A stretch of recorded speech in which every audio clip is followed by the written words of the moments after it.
I'm just going to say, hi, Gabby. Thank you for coming. Okay. Don't be nervous. I'm not nervous. I'm nervous. I'm like, don't you worry, girl. I love people asking me questions. I'm nervous. No, I'm nervous because you're my mentor. Aww. And I'm just like, I don't know. Okay. Gabby, thank you so much for being here. I can't tell you how special it is for me to have my day one mentor be here on my podcast. Lulu, it's a match made in heaven. It is. I'm so excited for us to be here together. Yes. To be in your beautiful home with your beautiful dog.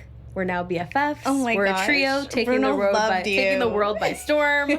I cannot wait to be here, and I am so honored. You do such phenomenal work. So even to be able to be a guest here is oof. We're VIP, baby. Thank we got our you. water, our ginger ale. Listen, at the beginning, when I had first met you, I was like, this girl needs to be on my podcast, but I want to like build a name for myself before I have the Gabby Barrero. So you've probably been like, finally, she asked me, and I'm like, girl, no, I've been waiting for the perfect time. Trust me. That's to so have you kind here, of you. to learn about you, to talk about your business, and to talk Yes. about your motherhood journey, because it's all intertwined, right? As moms, it is. It's all mixed up together. Exactly. The path is so similar, right? They walk right next to each other, and I'm just honored to be able to even be a mother. It's my greatest gift, my greatest blessing. And being a mom isn't just being a mom to your kids. It's also mothering your businesses. Yes. And that's something that you have put your whole soul, heart, love into. Can we start from the very beginning? Please. I want to Yes. know how it all started, how the seed was planted, basically. Yes. I like to say that a lot of the reasons why entrepreneurship was so easy for me to manage is because from a really young age, my parents instilled in me the belief that I could do anything that I wanted. Oh my gosh. And that I could be anyone that I wanted. But they also instilled in me the realistic belief that we're just doing the best that we can. Yeah. So I think that I wasn't really necessarily raised with this, like, I can do everything and no one can stop me and I'm the best. But instead, hey, I can do anything that I want to do. I might not do it perfectly. It might not go the way that it was planned. There's going to be curveballs. But the most important part is that I continuously overcome. So my dad used to write motivational quotes every single morning and put them for us, really just for me, in the kitchen. So I'd read the little note card, read the motivational quote. Perfect. I love quotes. I love personal development. So then when I was 18, I started a mastermind in my in-laws' basement. Oh my gosh. Me and my husband had been together for a little bit then. We met when I was 18 and when he was 20 at the County College of Morris. And he was in he was in CCM in their audio engineering program. Had a home studio. And I was like, this is great. This is great, right? We continue, we evolve. And as the world started to expand before my eyes, I realized that you're either going to step up to the challenge or step up to the occasion before you even know it's here. Yeah. Or you're never going to step up. And so we had this moment in our relationship where it was, all right, I'm ready to step up. Are you ready to step up too? So we separate, we broke up for a short period of time. Yeah. And then when we got back together, it felt like that much stronger. Like, okay, we're both dedicated to living within our mission. And that's when he opened the vault. And that's when I came on my graduate year of college in accounting, all my business law classes, all my marketing classes, my business analytics classes, every single class I used, I was able to put that all into building the vault. Wow. So within that first year of opening, we were already interviewed by Gary Vaynerchuk. We were fundraising thousands of dollars through community showcases that we did. So if there's one huge belief that I've also had since I was younger is diversity is everything. Oh my gosh, yes. Is everything. So we had some of the most diverse artist showcases you would ever see in Northern New Jersey, giving the mic to young voices that didn't look like every other artist that you would see on an album cover or playing at your local coffee shop. I think diversity and equality, equal access to resources has been something instilled in me from a very young age. And we're building the vault and we're building it and we're building it. And we've been in Boonton now for 8 years. We were in Rockaway a year before. We're about to enter our 9th year of the vault being our bread and butter, the thing we love to do. My husband's never had to work a full-time job. He's always worked the vault doing what he loves. But it did come from my sacrifice, right? Me sacrificing my career. So I could have had a beautiful career at a top 4 public accounting firm. Right. But I knew immediately that just wasn't what my life calling was. Yeah. And I kind of had that almost like that premonition that, okay, so if I do what others say I should do, will that ending make me happy? Mm-hmm. Or will I not want to be here anymore? Like, will I literally be doing something that I hate so much, but now it's bringing in so much income that I'm willing to sacrifice everything for it? Yeah. And I just couldn't do it. So then we got pregnant with our first. And I said, you know what? If I'm going to get anything out of it, it's going to be my desire to be a mother. Yeah. So at 23, we had our first. And then at 25, we had our second. And then we just had our third, right? When I was 29, now I'm 30. And out of creating the vault, I fell in love with something called EOS, the Entrepreneurial Operating System by Gino Wickman. I'm very strategic. I love strategies. I love structure. Like, that's my happy place, is creating goals and plans and outlines ever since I was very young. Yeah. And so as I was doing it with my husband and it was working, right? Mm-hmm. We've had our storefront now for all this time. Why is it that some of his other friends, why isn't it working for them, right? That was really my initial concept of, I wonder if they could have me on their side. Would it work? And so that's when I started coaching. Mm-hmm. And then from there, realizing that as much as I'm coaching, I'm also consulting because I'm teaching business topics to individuals who have no formal business background or knowledge.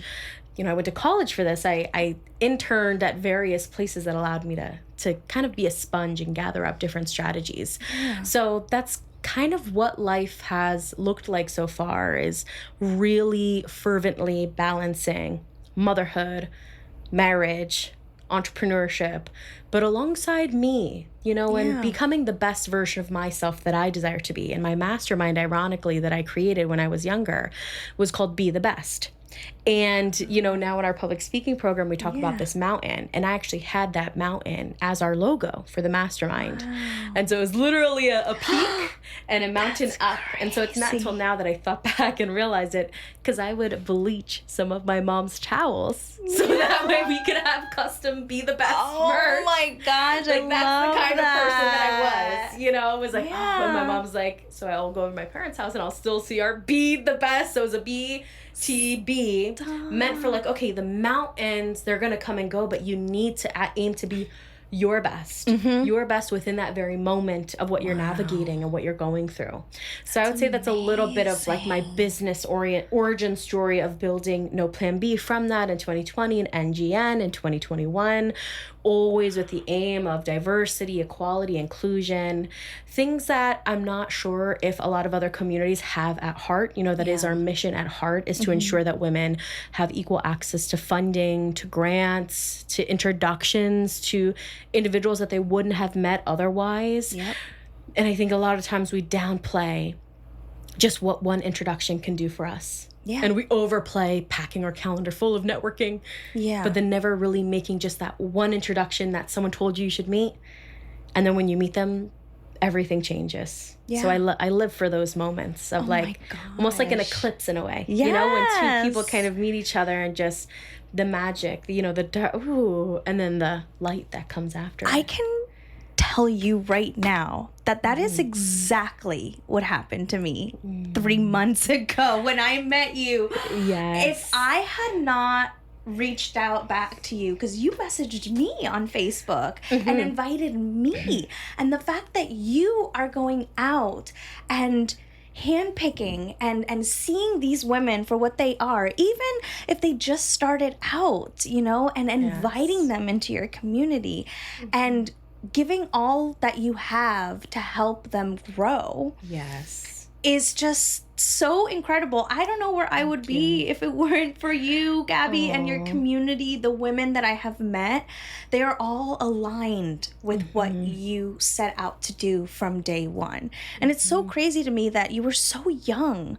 At such a young age, you had the knowledge and the awareness internally to be like, no, I'm gonna do what fills my cup. I'm gonna do what lights me up.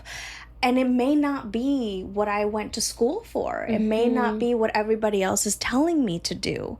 But at least I know that I'm going to be happy and fulfilled doing what I'm doing.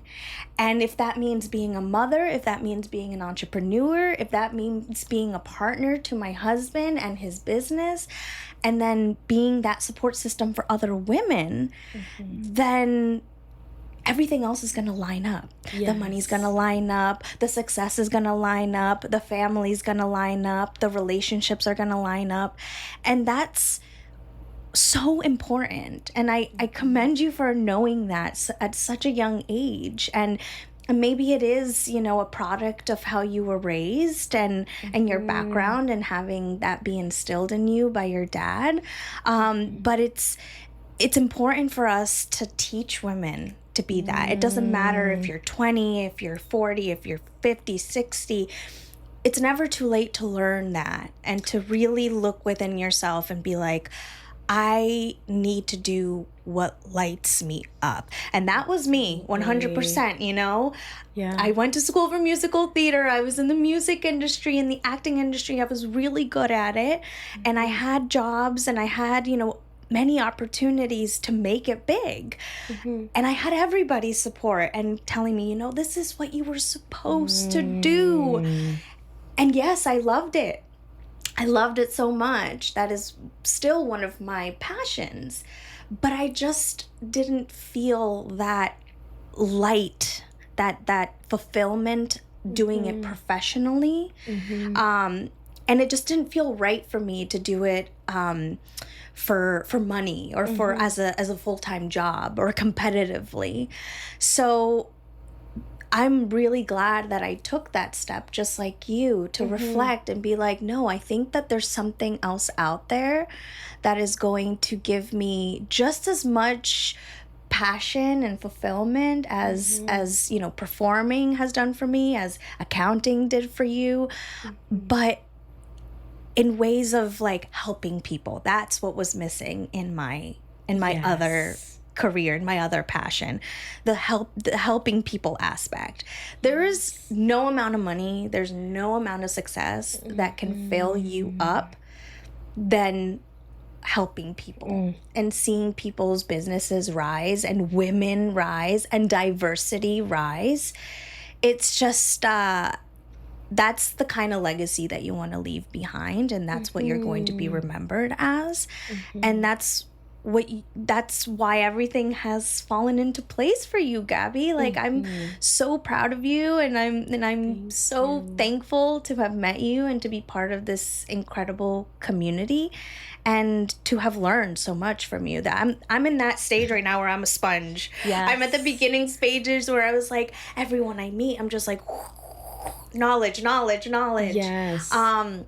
So it's really awesome to have that support group, and for it to be, you know, aligned with your values and with, you know, the way that you see the world, spiritually and mentally and society wise as well, politically even, you know, it's hard to find that. Yes. And I think that the older that I've gotten, the more that I've realized that we value originals, right? Like as society, when you have like original 1965 Camaro, it's being, as long as it's in its prime condition, it's being bid at for 1,000% times its original value. Exactly. And we value the same thing in society, but there are so many of us that then set out on the path of being replicas. You know, I saw that built and then I'll build the same thing. You know, I love the way she does that. I'm going to do the same thing. But instead, if there, again, anything that I've learned is that you have to be an original. You must be an original. And I think that's been the biggest key to success, is the more and more that I ever want to replicate, it's understanding, what did I find inspiring here? Grab it and then focus on that key point. Not just throw a whole event because someone else's looked cool, or launch a program because someone else did it. There's such a unique way that we all can succeed if we tap into those areas of genius that we have, and then focus more on being originals ever than being on replicas of each other. You know? It's Exactly. like, just all be yourself. I think that's the biggest middle finger you could ever give to anyone who ever doubted you. Yeah. Was saying, well, after all that I've been through, look how I've maintained myself, right? Look how I've maintained my personality or my smile or the way that I laugh or the things, right? Life can really jade my weirdness. You. Yes, like my weirdness, this, you know, despite all the things thrown at me, the fact that if you can end life with that same personality and soul, right? Learning at different levels of emotional self-awareness and etc. Yeah. But I think that's the biggest win. If by the end of life, you uncovered who you really were. Yeah. That's, and like you uncovered your talents and you discovered more talents. Like, I think that stuff's so cool. I love people who are just always learning, always reading, always doing something new. Yeah. It's so inspiring to be able to learn from them and see what they've done. Of course. And I think the most important thing is, like you said, that that uniqueness. In order to bring that uniqueness, that thing that's going to set you apart from everybody else into your business, into your motherhood, into everything that you do, is you have to know yourself. You have to really take the time to put in that self-love, to know who you are, to accept and honor who you are. And once you do that, then that will show in your business, and that's what's going to, you know, set you aside from everybody else. Yes. Because anybody can go to school and learn how to do all of this stuff, you know, Reiki or whatever business you want to do, finance. But what is going to make you, what is your X factor? What is it gonna... Yeah, your differentiator. Yeah. What's going to help your you X stand factor. out?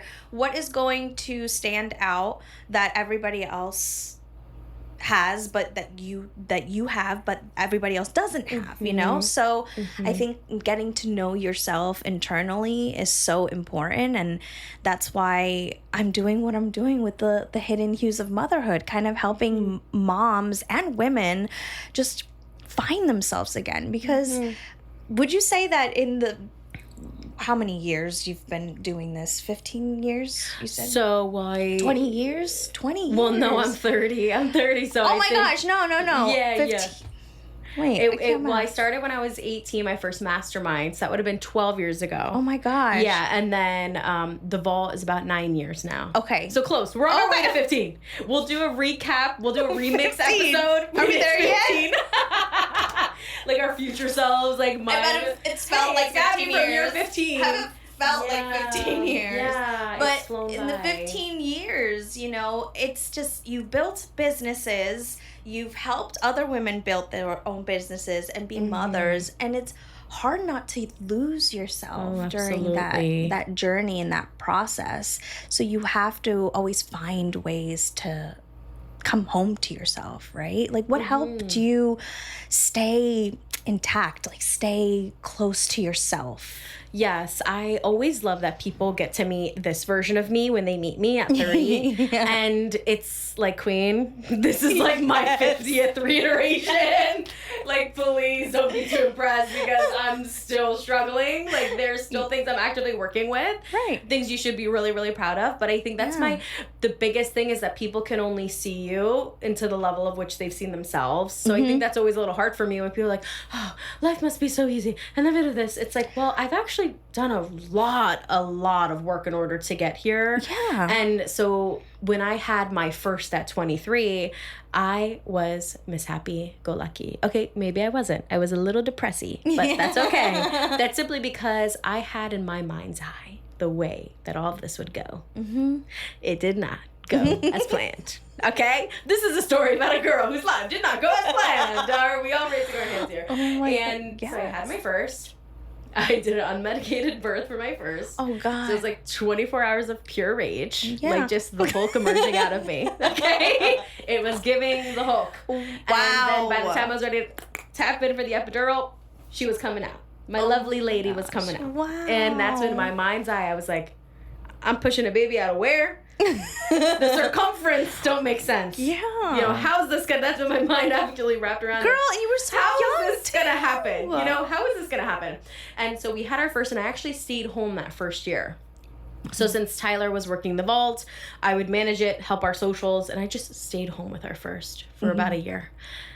And I had a little bit of that postpartum depression and a whole lot of postpartum anxiety. So for me, not getting the support that I need in postpartum because I didn't know what support I needed, and I also wasn't to a level of confidence where I could ask for support, I dug myself a little hole and I sat in there. I was home every single day. I could not drive in the car without having panic attack episodes. God.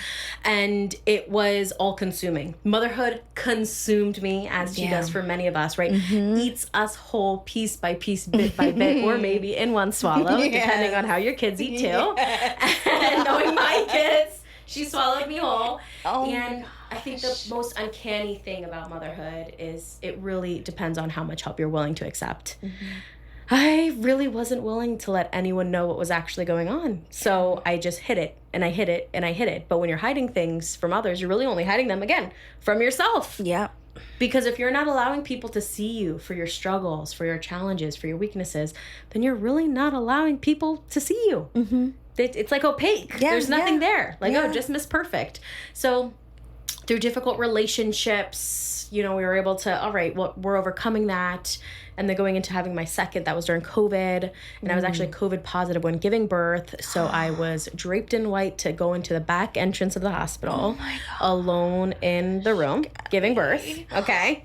It was just me and my midwife who broke the rules to sit in there with me time and time again because they were only supposed to be in there for as least amount as possible. Yeah. And so I was alone there and it was just me and my little babe afterwards, my Elijah, my middle child. No surprise to anyone, he's a huge mommy's boy.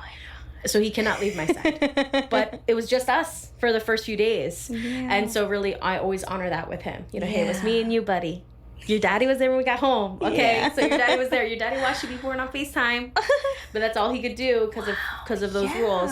And so that postpartum was interesting because postpartum, I think for many of us during COVID, felt off, right? It felt odd, understanding the state of the world, rightfully so. But the level of support wasn't entirely what we needed it to be. So then my husband and I kind of started drowning, you know, which I don't think also we may not always speak about postpartum for men, right? And just how difficult it is for those men that do try to be everything for us and then also lose themselves in the process. So in that entire process, we essentially just started losing our marriage. It was really from about 2021 to about, again, 2023, before my husband and I separated for a few months, that we were just like in this limbo where neither of us could ask for the actual level of help that we needed. Yeah. We just were the first ones to have kids on both of our sides of the family. And we kind of felt like, again, asking for help was failure. Yeah. But asking for help is the norm, right? Asking for help is the baseline. Family being there and supporting you is the baseline. Yeah. No, it should be the norm. Yes. It should be the norm. Yes. It's unfortunately how can I help it's you not the norm, but it should be. Feeling horrible about it. Yeah. We should not have to feel horrible asking for help. Now I'm 30, I don't feel horrible. Maybe teens, maybe a little bit will be there like, oh, you sure you can't do it alone? No, I can't do it alone. And neither could our ancestors because they wouldn't have made it this far if they did it all alone. Exactly. Someone would have wiped them out. Yeah. Right? Someone would have wiped That's where the term, it takes a village comes from. Yes. So I think postpartum for me and having children really asked how much of you are you willing to release and allow it to come back. You know, how much are you willing, again, we always know this quote of, I'm just kind of juggling balls in the air, right? Some are rubber and some are some are glass, and you have to be very careful of not dropping the glass ones because once they shatter, they're gone. I think my glass ones that I've dropped were probably friendships that couldn't or simply weren't meant to withstand motherhood. Again, because I was the youngest in my side of the family, I was the youngest in my friend group to have children. Yeah. And I was also chose to be sober by choice afterwards. So I've been sober by choice for about 7.5 years now. Wow, congratulations. That's amazing. Thank you. Yeah, alcohol addiction runs in my dad's side of the family. Okay. And I was not interested in knocking on that door and taking my chances. Yeah. I think, being amazing. At least a great mother was more important than drinking alcohol every now and again. So that's been big on me. Also why I never do events that have alcohol unless it's some sort of collaboration. And then everything that I do is just never centered around alcohol. Because for some of us, it can run in your family. It can. Your dad could be a recovering alcoholic. Your grandpa could be a recovering alcoholic or active in alcoholism. Yeah. And I think, again, it is a society. We kind of downplay a few things and the role that it might have. We literally were just talking about this downstairs. Yes. It's a bit of a problem. But if we have the capability and the power to kind of cut those cycles, you cut that cycle with your family, that's a huge accomplishment.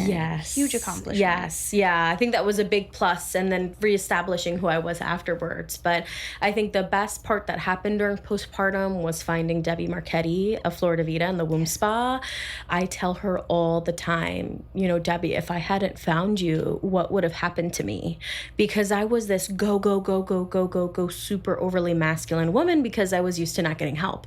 Yeah. So I would do everything, and I was kind of like a bull. Like I would just run through things and just not ask for help and etc. And it wasn't helping me. Like at home, it's not like I was happy. You know, like just for anyone here who's like, no, I'm go too. I'm go, but are you go and happy? Right? Like do those two coincide? Because I think we all have our own little mixture of what works for us. Yeah. And in finding her, I really started to lean more into my feminine. There are some women in life that you meet them and you're like, how are they the way they are? Do they walk on air? Yeah. They're perfect. Yeah. And Debbie to me was one of those women. And when I met her for the first time, too, honestly. Right? Yeah. Meet her for the first time. And ironically, when we met her, I was really starting, when I met her in 2021, I was really starting to talk to my husband privately about separation and divorce. Yeah. She was actively going through a divorce. And I was like, I don't want to ask any questions. I don't want to acknowledge it because I wasn't at that stage in my life where I was ready to even acknowledge that me and my husband had issues. Right. I was like, no, you don't talk about it. It's not there. It's not real. It's not there. So the reason why I say though is that if some women were to have met me in my past versions of myself, I think who I am today would make a whole lot more sense to them, right? Yeah. If they were to honor the fact that like we as women evolve in so many different ways. And motherhood just got the best of me for a few years there until I just realized my first priority is being a mother. That's my first priority. My kids do not go to daycare. We watch them both ourselves. Our in-laws help out. My parents help out. But largely we are with our kids every single day. Yeah. And while it makes me grimace, it also makes me... We travel across Europe with our kids. We travel all over the U.S. with our kids. Wow. And we're able to do it. And we're not miserable. And we love it. We love our children. And they're only young for so long. Yeah. So I always gave myself that boundary that this is what my business looks like right now, because it has to honor this role. And as my children then start getting older and moving into school, I see the ways that my business can evolve. Yeah. But my first priority is my children. Therefore, it's building a business that can survive and withstand me not being able to feed into it as much right now. Right. And knowing that, hey, in 3 or 4 years, I'm excited to be, you know, at what I feel like might be close to a peak. Yeah. But for right now, I'm doing the best that I can with what I have. Yeah. And if you're a mom and a business owner, or your mom and entrepreneur, you have to honor that fact. We can't feel guilty about the roles that we play. And there are some mothers who love working They love working full time and they love having someone care for their children. Or there's some mom that do a combination of both. Like there's no right or wrong. Yeah. So just honor whatever works for you. And just own it. Like, hey, no, my business is going to do great from day one because I have all the help and support I need. But understand that your business and support go hand in hand. Like we have to have both of them, especially as mothers. Thank you so much for being so open about the marital struggles that happen after motherhood, because I've also been very open about that in my other episodes, how the year after I had Lucas, which was 2024, Jared and I were also on the verge of divorce because I was suffering severely from postpartum depression and postpartum rage. And the one person in the world who loves me and supports me was the one person I hated. And I didn't know why. And it was just such an internal battle with myself that I just didn't know how to navigate it. So the only person that I could, you know, and it wasn't just me, you know, he was also going through his own thing, you know. It was his first biological child, and it was a boy, and he was still trying to cope with his father's passing.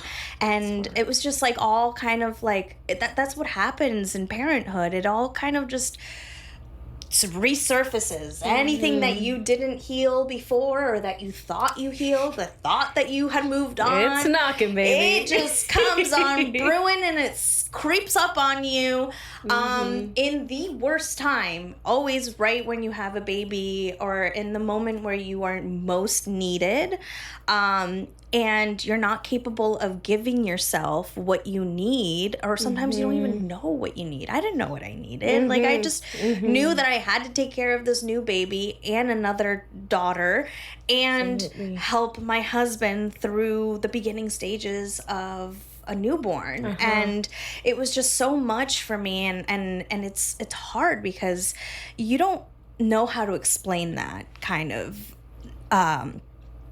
imbalance that happens in a marriage. And I feel like that is so common. I've had extensive talks on here and on the sidelines with mothers who have said, oh my gosh, yeah, my husband and I almost got divorced after my first, or after my second, or after my fifth, you know? And they're just like, yeah, I don't know what happened that year. Like, literally, it was just like a tornado of emotions, and nobody's needs were met. So it was, so it's crazy. It's really, really crazy that it doesn't get talked about enough because of the fear of people judging you, or like in our culture, like Hispanic culture or foreign culture, it's like you don't talk about things that happen behind closed doors, but like, or you don't ask for help, you don't ask for advice, but it should not be like that. Yeah, it's interesting because I think one of the things that I got told the most during that period, so we had for years, I say we, but it was likely I, was again working, creating plans, creating structure that just was not being adhered to, right? Like, I think a lot of women can, or a lot of males or a lot of partners can sit there and say, I've been on that side of the coin, right? I've been the one giving what I felt was 100%. And receiving 10. And the mental load of motherhood is now a topic that we love to talk about a lot, right? But the mental load of parenthood, the mental load of appointments, running the household, ordering this vacation, so wow. And so one of the things that I despise that I got told so much was, well, you know, until your kids are over XYZ age, you shouldn't even say the D word. Oh, hi, Queen. Oh. That's exactly what I heard. Wait, so what? You thought that I just willingly walked into that conversation? Like, do you think that was the first place we went to? Was one quarrel. Divorce! Like, absolutely not. Like, no, I tried for years. 4 years. Until it came to a point where I sat, and I literally would sit on our couch in the darkness, crying every single night, texting him. Oh my God, like, I'm so depressed, like, I'm so sad, why aren't things working? He'd come home, walk right past me on the couch, and go to bed. And it's like night after night after night after night, and you're doing everything, and you're realizing, well, maybe I've done all that I can do, and maybe what I do need to do is allow a higher power in. And maybe there's not enough space, because I'm clinging on too tight. So that night, I remember so vividly when I sat down on the couch next to him, the same couch that I had been crying on, and said, we're getting a divorce. And then it was his turn to sit and cry, and why isn't this work? Why is this happening? Why is this? And I at that point I was done, though. Like so many other, again, individuals in the room who've likely gone through this, who it's like, wait, what? Wait, what? What do you mean by is this? Have you been in this relationship with me? Like, we've been navigating this together. Like, you know? Have we not been roommates for the last how many years? Like, what do you mean? How many things have fallen through the cracks, right? How many things did you say you were going to do that you didn't do? Exactly. And they all fell back on me. And I would sit there and say, my business and myself and my empire will never be created out of the woman that I am today. And now that I am where I am 2 years later, that was just the precipice precipice. Precipice. Precipice. I'm not going to say it right. It's precipice. Yeah, the more you say it, the more it sounds wrong. Yeah. You know, like when you're writing multiple letters out in the world, yeah. and you're like, is that how you spell A-N-D? You start to get tripped out. Oh my gosh. Of just me falling into this water and then coming back out this There's whole the mountains again. There's the mountains again. Yeah, like I dove down and I made some amazing, amazing friends along the way for that season of my life that held on to me and was like, we're going to be your buoys. Yep. We're going to help you. I learned all about boundaries. I learned all about self-respect. I learned all about saying no. Yes. You can say no? What do you mean? I can do it. Like these things that I don't really feel like I was ever taught. I left my parents' house at 21. So I was like, bye, see you. Like my parents had 2 younger children when I was a freshman in high school and I was a senior in high school. Wow. So I feel like for a lot of it, although they were there, they were actively like they were where I am right now, right? Yeah. Like they're actively raising other little humans. So I think that there was just some things that I missed during those courses of my high school years that I was now learning, because you will need to learn them, right? Like life never misses. You will learn. You just get to choose how the lesson gets unfolded, if you listen or you don't. And so I really listened. It came through huge financial hardships, huge discussions on, again, boundaries, and then ending up with a reconciliation, but not after. It was only 3 months, but man, like those 3 months felt like 3 years wrapped up within them with the amount of work that was done. But I think that, people call that like your solar eclipse year or something, since I was like 28 turning 29. Like in life or in marriage? In life. They say it's like some sort of like eclipse year when you turn 29. I'm not sure. 29. A client told me it once. Really? So they say at times you can kind of just have a hard time or a hard transition in your 29 as you go into 30. So I think that definitely happened to me. But yeah, I wish that we would feel open enough to talk about marital issues more in safe spaces, because it's happening. Yeah. And I just no longer want to have a veil over my eyes to a fellow woman, a fellow business owner who's deeply struggling.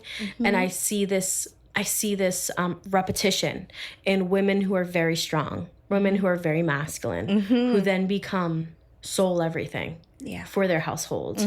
And it's a lot, queen. Like, that's it's me. A lot. No, I mean, that's exactly where our issues were rooted, honestly. I've felt since my son was born that I have literally been carrying everything on my back. And while my husband is supportive and he's very hardworking, for me, it's almost been like, you get to live out your dream and be this incredibly successful doctor, and you get to clock out every day from being a husband, a father, a homeowner, a son, all of the above, to go be that.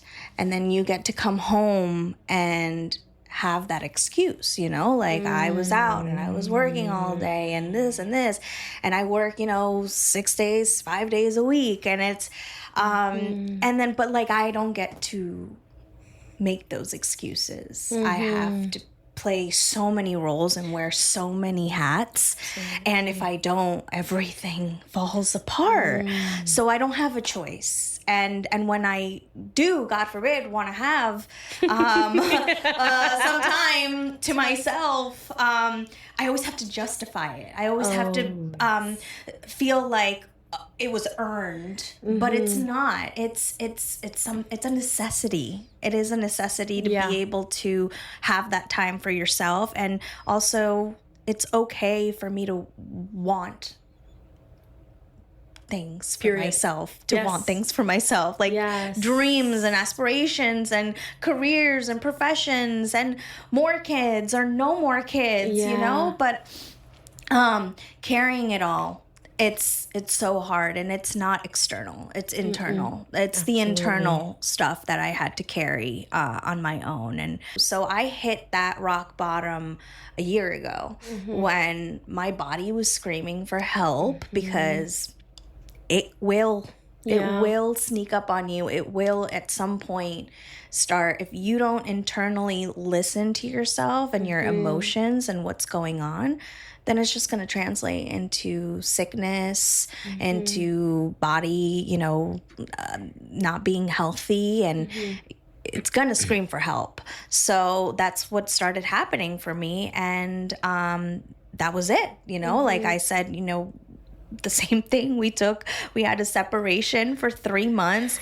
He was downstairs in his man cave for 3 months, and I was up here, and I saw him maybe 2 times a week, maybe. Wow. And it was the best thing we've ever done. Yes. The best thing we've ever done, because it gave me the opportunity to just prioritize myself and the kids. That's when this whole idea for the Hidden Hues of Motherhood came together. I started going inward and being like, what do I want and need, and how can I give that to myself without expecting other people to give me that? Because I think that's where my fault was. I was expecting him to be that support, to help me, to fulfill my needs. And I think that's what happens after you have kids in a marriage. You expect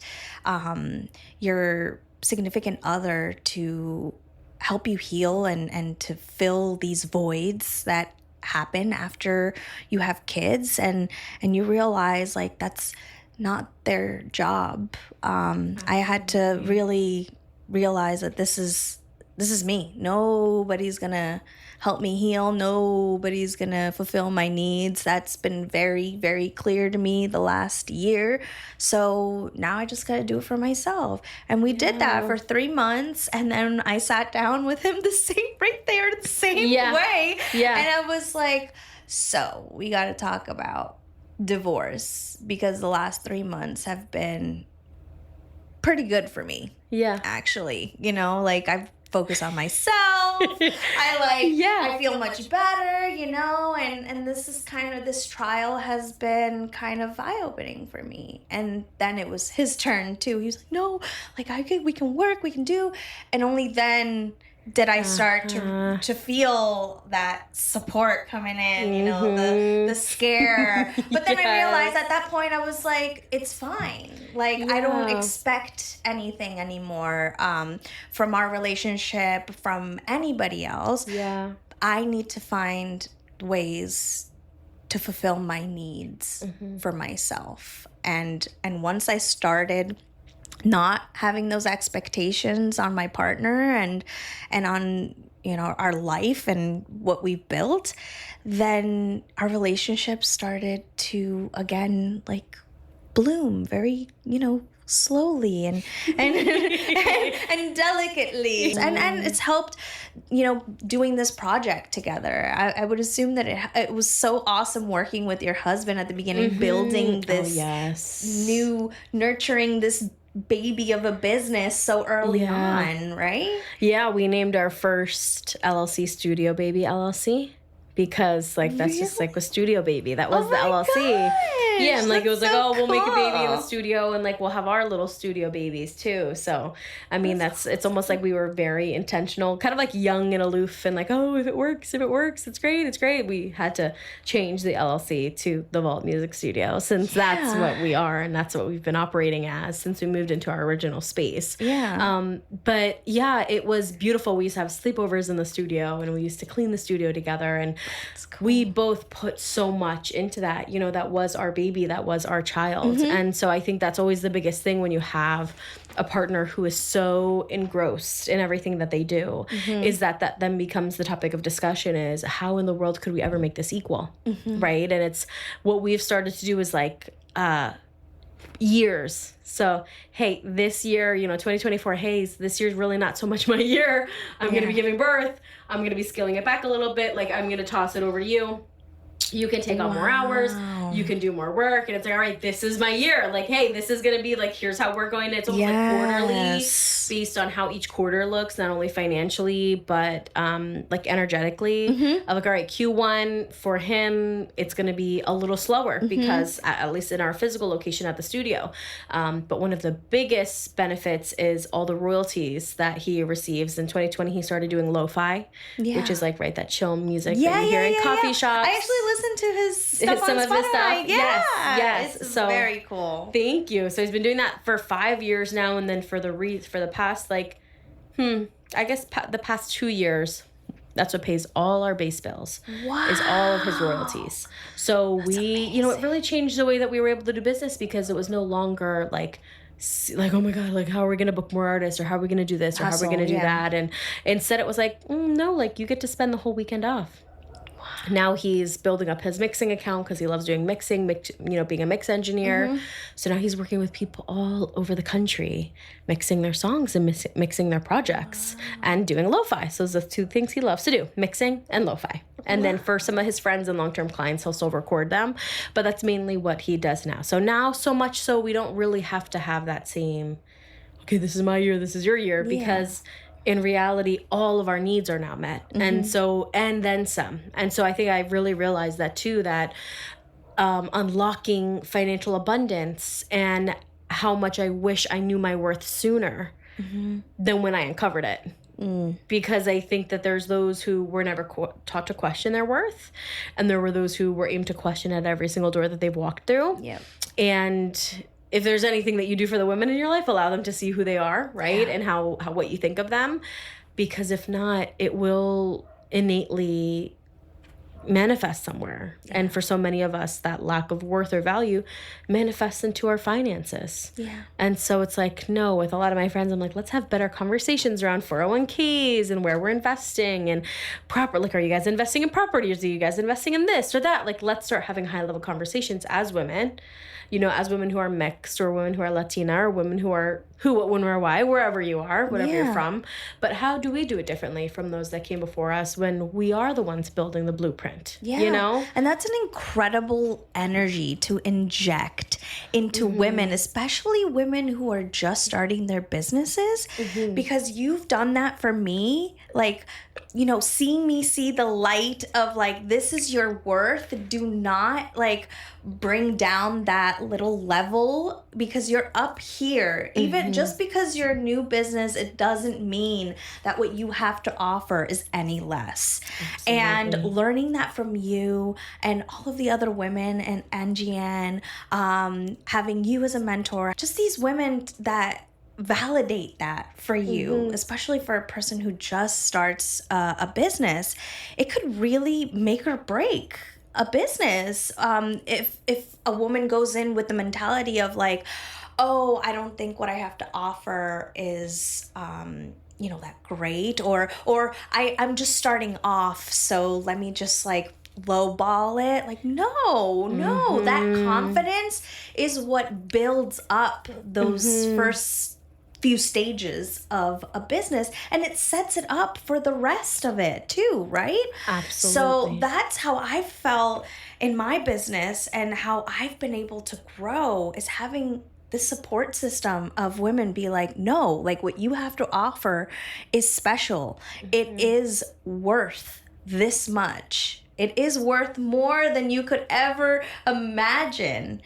And it's okay for you to set those boundaries, to set those high stakes, because you are capable of doing it, and you have the women around you who can help you get there. Absolutely. And business is just a game, right? Like life is just a game. Yeah. And I love to let people know we could look at a business textbook and define your pricing, and it could still be wrong. We could do a ton of analytics and a SWOT analysis in defining your pricing, and it could still be off. This is business, right? Like we have to know where to aim the target. But exactly that if we're aiming it so extremely low, then that's what we're categorizing ourselves as. We're categorizing ourselves as the dollar, right? The Dollar General or the Dollar Tree of XYZ. Yeah. And if you want to be that, there's absolutely nothing wrong with that. But then at least be ready to own that when you're then seeking sponsorships, right? Support when you're looking at your ideal client. Let's say you're pricing yourself as the Dollar Tree, but you're surrounding yourself with women who easily invest $10,000 annually into themselves. They're ready to invest in you. And now you're not going to be able to receive. What tends to happen there is a lack of energetic, right, like distribution. Right. So one of the parties ends up feeling guilty. Like, oh, I should be paying her more. Oh my God, guys, I feel so bad. Yeah. I need to pay Lulu more. She's fabulous. She's changed my life. Right? And it's like, okay, why? Either we build something with the correct price so that they can pay you more. So that you can start off on in the same line, you know, in the same alignment of energy, of no guilt, no, like you said, no guilt on both ends. I never even thought about the other side of the guilt, because you feeling like you start to feel guilty, right? And now that's especially if that individual is in some way, shape, or form voicing concern over things, right? Like, oh my God, like you're meeting with them. Let's say like it's a practitioner that you go to and you meet with them and it's around Christmas and it's like, oh, I'm sorry, I'm just really trying to fit in more sessions for Christmas. We don't have enough for the kids. And you're sitting there like, I feel horrible. Yeah. Like, I wish I could pay her twice this. I wish I could pay her much more than that. But your rate is your rate. Yeah. That's your rate. So either raise it to a one where you're able to live your most abundant life, or keep it to where you are and don't be surprised at what happens when you set the bar low. Exactly. And I think that these can be really intricate discussions to have with women. And I think I would like to imagine sometimes if we were to have these conversations with our counterparts, would it be hard for me to tell my, a spouse or et cetera, like, you're raising the bar low, get to the middle, get to the high, like, let's get you higher. It's like, yeah, let's get you higher. All right, good. Yeah, let's go. Hey. But then for women, I think it can be much more of a sensitive topic. Like, your pricing's coming in kind of high. We need you to. It's like, wait. No. I don't think I'm worth it. More often than not, the reason they're not priced that way is nothing logical. It's all emotional. Yep. And it's all our own emotions. It's the ego. Yes, that we're then projecting. Oh, I wouldn't pay that much. Okay, well, we're not selling, right? We're not selling to your own pocket. We're selling to someone else. So if anyone's getting anything from this blip, it's know your ideal client, because you cannot price to yourself. Exactly. Oh, well, I'm great that your coaching is serving a past level of yourself. But just because she didn't have financial abundance doesn't mean your ideal client doesn't. Right? And that's exactly what I get it. You've been through it, Queen, but that doesn't mean that your clients need to be in that exact scenario. Right. Think about the people that you're going to be bringing in. Who do you want to bring in? You want to bring in the people who they know that they need you. Yeah. They need what you have to offer, and they're willing to pay what you are worth to get that. So those are the people that you're going to bring in, and those are the people that are going to stay. Absolutely. A little higher. Exactly. Put it a little higher. Exactly. And that's something we've discussed too, is how are you going to throw a promotion on it, Queen? Black Friday comes around. This is my lowest rate, Gab. I couldn't go lower. That's a problem. I need you to raise it. Can you do 50% off of that and it can still feel logical to you? Exactly. No. Raise it then. That doesn't give you any sort of leeway or wiggle room for negotiation. Or, right, like if you're someone who's like, oh, I want to host classes, I want to host workshops. What's the core price for at least one of them? Yeah. Are you ready to go and sell that to a nonprofit or to an aligned group? Oh, Gab, I don't know how much this is worth. Let's find out then. Yeah. Find out and pitch it. It's just an experiment, and right? that's the kind of things that we don't know because, like, we didn't go to school. And having you think outside the box with your background is so beneficial.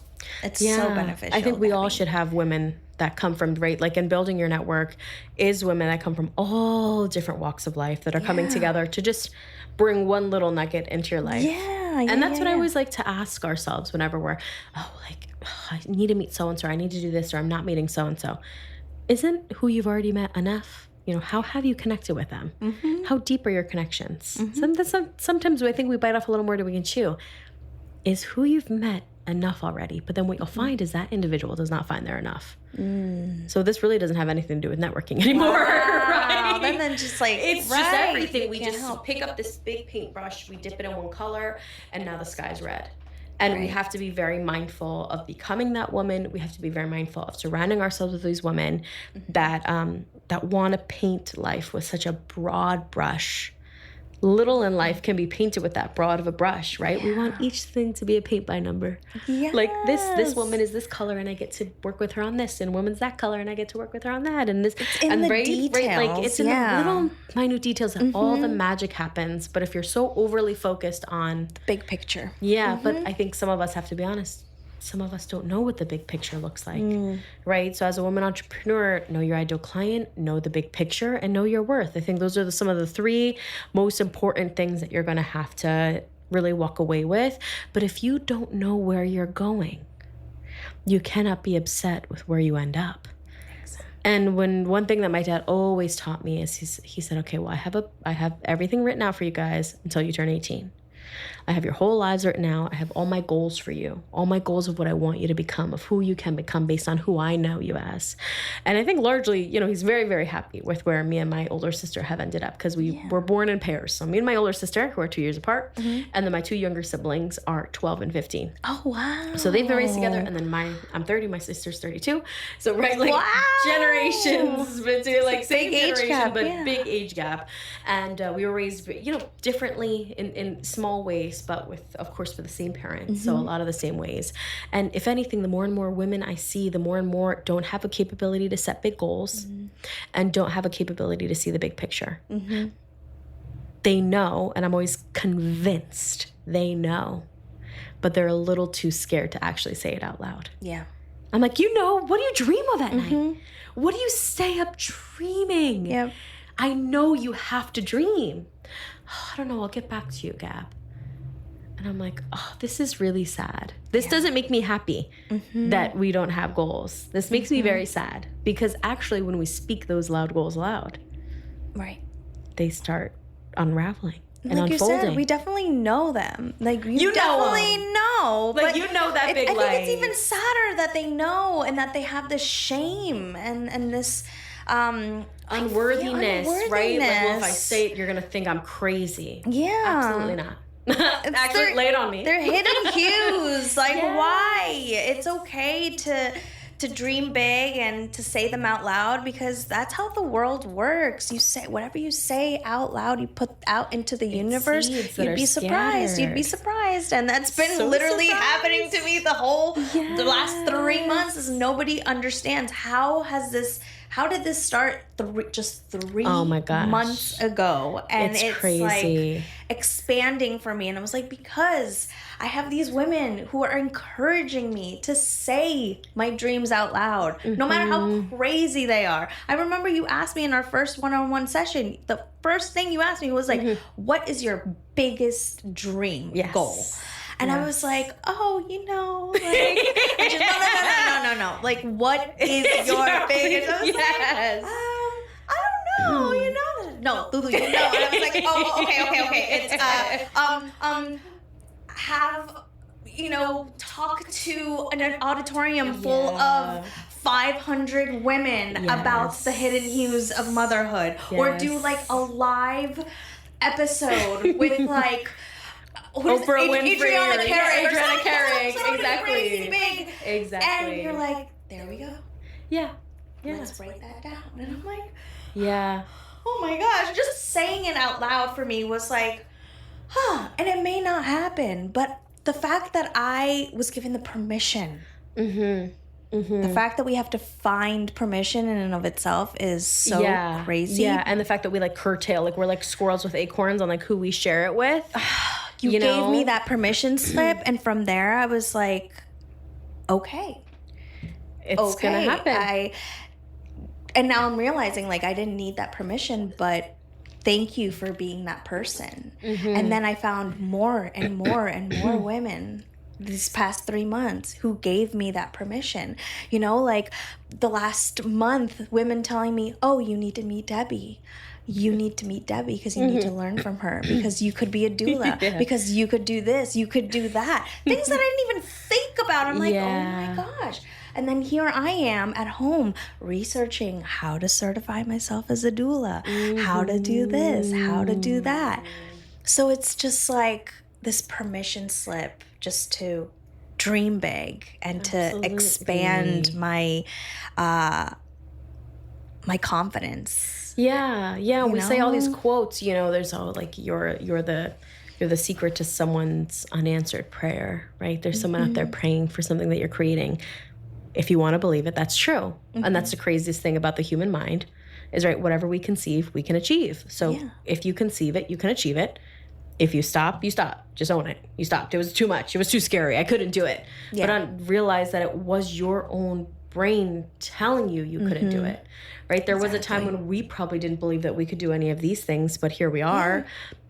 Madness, right? Just being someone who is so in love with what you do that you're willing to make it work.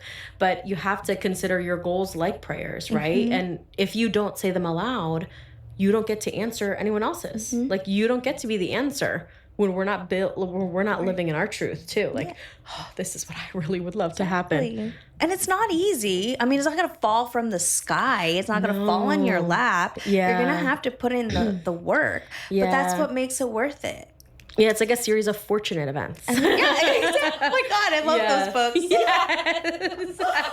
Some of them might be unfortunate, okay? Some of them might be because we've always got a little curveball. But a lot of them are going to be like so like fortuitous, right? Right. And it's necessary to have those setbacks, the mistakes you're going to make, you're going to learn. I never feel like mistakes are failures. Mistakes were just lessons, and you have to take every experience see every experience as a lesson. And what are you going to do about what happened to you? What are you going to do? Okay, this didn't work. Let's move on to the next thing. It's not going to be easy, but I think the hardest part we've learned is saying it out loud. And believing that you're capable of doing it. Yeah, because whether you say it or not, you're still going to be thinking about it, and it's still going to consume you at night, right? Wondering how you can get there. And I think a lot of the people that I've met that have been kind of not my flavor have been those who know their dreams but refuse to share it with anyone because they think someone's going to steal it from them. Oh my gosh. Right? Someone's going to take this from me. And it's like, baby, but it's yours. Yeah. Only you could take it from yourself. So it's almost, one of my favorite words is like a self-fulfilling prophecy. Again, what you believe will come true. Not always everything. Okay, someone with medical anxiety, it's not always everything that you believe come true. Okay, because if not, I'd have horns growing out of my head. All right. But we have to be really mindful. One of my favorite things is Earl Nightingale's The Strangest Secret. Yes. Because you have to really understand the basis of it, which is your beliefs. And the strangest secret is that you could do anything that you set out to do. So I think I'm always, if you're out here networking, I would always be very apprehensive of the people who come off as like a little rough around the edges. They're so desiring love, connection, community, but they unfortunately do not know how to actually communicate that. So instead they just kind of walk around like sandpaper. Yeah. And they take little pieces of you. Yeah. And then you're like, oh, that wasn't a great interaction, right? Like, oh, that wasn't great. I didn't love that. Yeah, well, they're deeply sad. But those are the people you're going to attract if that's how you feel. Yes, absolutely. I'm so glad that I have not crossed paths with people like that in the last 3 months, because I've been so lit up with what I know I can do and what I'm doing that I have attracted the same like-minded people who are also on that same realm of really believing in themselves, that self-love, that belief that what they have to offer, even if it's something so similar to mine, that we can work together to bring each other up together. I have not felt that competitiveness within this community. And that's what I didn't feel in my other life as a Yeah. professional singer.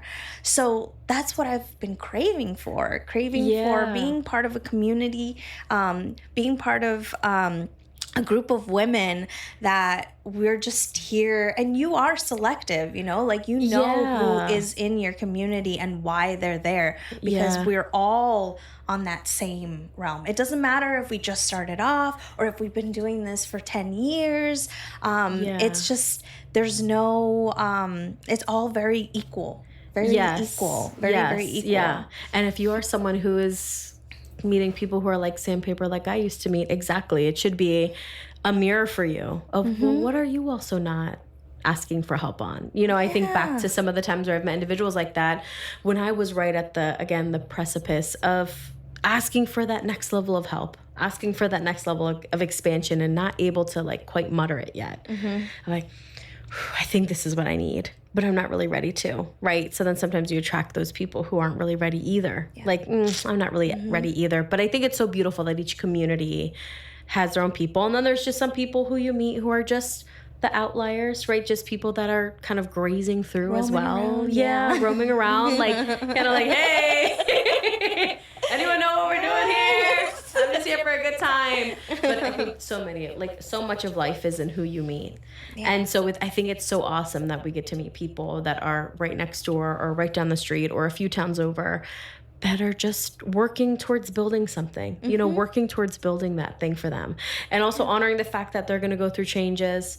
They're going to go through good times. They're going to go through bad times. But we're all like, that's what we're all navigating. That's what we're all going through. Yeah. Will you do some fun rapid fire Of course, I love this. questions with me? Okay, first one. What's one non-negotiable part of your daily or weekly self-care? Something that we talked about last class. It's actually using my dry brushing brush. Yes. I love it. I love it. And I feel like this waistline begins snatched, so watch out, okay? Yes. It's draining over here. Oh my gosh. It's not just like physical, but it's also like an internal detox. This is a spiritual You're like thing that's scrubbing happening for me. it off. Yes. Scrub that bad juju off. Absolutely. Oh my gosh. Get those drains going. I love that. Coffee or tea while building an empire? Oh, coffee. Coffee? I love You're a both, coffee- but I'm a you're coffee girl. I love the taste. It's just, it itches it in the right way for me. Like, I like coffee with my creamer. Oh, so it's non-negotiable. just like It's gotta be flavored. It's like 70% creamer, Oh, yeah, and it's same. like coffee. Okay, Yeah, okay. I drink it the Colombian way, which is milk and sugar. Okay, good. Yeah, Okay, good. yeah. They're like, how much coffee is in there? I'm like, I don't know. You poured it. You tell me. Like, If your younger self could see you now, what do you think she'd say? I dream about this a lot, and I think about this a lot. We talk about this at the public Yeah. speaking. I think that she'd probably be amazed, and I think that she would just be so proud of me, and I think she'd give me a big hug. And I hope that in some way, shape, or form I have met her. You know, I'm one of those weirdos that believes in just like out of the box things. Yeah. I hope that I maybe have met her, you know, Yeah, and I of hope that she's course. seen what we've become and all that she is capable of. I love that. Yeah. Last one. What's a song that always gets you in your power energy mood? So this is where it's difficult, okay? Because I love me some good Katy Perry. Yes, okay. I love me some Katy Perry. Like last Friday night. Yes. Like that is just everything. I also love Galantis. Like I saw them live. you did? They Okay. are Well, I need to see them live. amazing. They're like that. I think that's just so much of my personality in one band. I love that. I think it's a one-man show, but in one group. Yes. And then there's also the Meek Mill lover. So The what? like Meek Mill, Dreams and Nightmares. Meek Mill. Meek Mill, my man from Philly. Oh I mean, I gosh. love Meek Mill. I love Drake. I love hip hop. I love rap. So I Yes. think there's a lot of me that's that. And then there's a lot of me that's like Katy Perry. Oh my God, and then I there's a lot love that's it. Galantis. I think it would probably be Diverse. those three. Or if you really want to just start crying, it would probably be Frank Sinatra. You know, I Did It My Way. Oh my gosh. Like, let's I sob. love that. Like, let's just... so many hues. Yes. So many musical hues. I love that. For me, lately it's been, and I will credit this to Ati because she uses the song a lot in her stories. And now it's just like, literally, I want to get pumped up. I put Yeah Yeah by Beyonce. Oh. It is such a like, hello ladies, yeah. Yeah, yeah, yeah, yeah, yeah, yeah, yeah, yeah. It's so good. It's like such a like pump me up song. Oh So my that's been my gosh. song. I didn't even know that. I'm gonna have to go listen to I that. love Beyonce, but like lately I haven't really like connected to her music, but Yeah. this song, yes. Yeah. It's yeah. very, You're like, yeah, yeah. It's very, yeah, yeah. It's top streams. Gabby, thank you so Of- much thank for you so much for coming. It has been having so me. fun. Why don't we do this often? Happy to. Please. I know Honored. you're a busy lady, but We'll have our coffee with creamers next time. we're gonna have to do this again. Yeah, Another one. yeah. With And we'll have to microphones, have- without microphones. With Bruno, without Bruno. Yes. Right? Thank you so much. I'm going to put all of your info at the end of this episode. Perfect. Bye, guys. Bye.